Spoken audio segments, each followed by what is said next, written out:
ರಕ್ತವಾಂತಿ ಅಥವಾ ಎನ್ಕೆಫಲೋಪತಿ ಅಂತ ಹೇಳ್ತೀವಿ, ಅಂದರೆ ಸ್ವಲ್ಪ ಬೋಧ ಕಡಿಮೆ ಆಗ್ತದೆ. ಸೊ ಇವೆಲ್ಲ ಕಾಂಪ್ಲಿಕೇಶನ್. ಸೊ ಆ ಥರ ಆದಾಗ ಟ್ರಾನ್ಸ್ಪ್ಲಾಂಟೇಷನ್ ಬೇಕಾಗ್ತದೆ. ಸೊ ಒಂದು ಎರಡು ಕಾಂಪ್ಲಿಕೇಟರು ಡಿಸೀಸ್ ಪ್ರೋಸೆಸ್ ಅಂತ ಏನು ಹೇಳ್ತೀವಿ, ರೋಗ ಪ್ರಕ್ರಿಯೆ ನಡೀತಾನೇ ಹೋಗ್ತಾ ಇರ್ತದೆ, ಅದನ್ನು ಸ್ಟಾಪ್ ಮಾಡಲಿಕ್ಕೆ ಆಗೋದಿಲ್ಲ.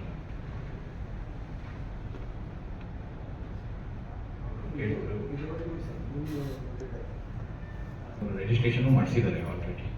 ಸೊ ಇನ್ನು 3-4 ಜನ ನೆಕ್ಸ್ಟ್ ರಿಜಿಸ್ಟ್ರೇಷನ್ ಲಿಸ್ಟಲ್ಲೂ ಇದ್ದಾರೆ. ಅವರೆಲ್ಲ ಅದೇ ಈಗ ವೆಬ್ಸೈಟ್ಸ್ ಏನು ಹೇಳಿದ್ರು ಆ ವೆಬ್ಸೈಟಲ್ಲಿ ರಿಜಿಸ್ಟರ್ ಆಗಿದ್ದಾರೆ. ಯಾವಾಗ ಅವ್ರ ಹೆಸರಲ್ಲಿ ಅಥವಾ ಬ್ಲಡ್ ಗ್ರೂಪ್ ಮ್ಯಾಚ್ ಆದಾಗ, ಅವ್ರ ಸರದಿ ಬಂದಾಗ, ಅವ್ರ ಪಾಳೆ ಬಂದಾಗ ಅವ್ರಿಗೆ ನೆಕ್ಸ್ಟ್ ಸಿಗೋ ಚಾನ್ಸಸ್ ಇರುತ್ತೆ. ಪೇಷಂಟ್ ಅದು ಅಲ್ಲಿವರೆಗೂ ಕರೆಕ್ಟಾಗಿ ಸರಿಯಾಗಿ ಅವ್ರು ನೋಡ್ಕೊಂತ, ಅಂದರೆ ಅವರ ಹೆಲ್ತಲ್ಲಿ, ಈಗ ಫಾರ್ ಎಕ್ಸಾಂಪಲ್ ಅವ್ರು ಕುಡಿತಾನೆ ಹೋದರೆ ಅವ್ರು ಇನ್ನೂ ಜಾಸ್ತಿ ಡ್ಯಾಮೇಜ್ ಆಗುತ್ತೆ.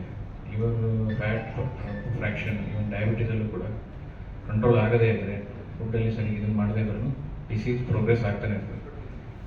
ಸೊ ಡಿಕಾಂಪೆನ್ಸೇಟೆಡ್ ಲಿವರ್ ಅಂತಂದರೆ ಯಾವಾಗ ನಾವು ಈ ಥರ ಕಾಂಪ್ಲಿಕೇಶನ್ ನೋಡ್ತೀವಿ, ಅಂದರೆ ಹೊಟ್ಟೆಯಲ್ಲಿರೋ ಕಾಲುಬಾವು, ಅವ್ರ ಲೈಫ್ ಸ್ಪ್ಯಾನ್ ಕಡಿಮೆ ಆಗಿಬಿಡ್ತದೆ.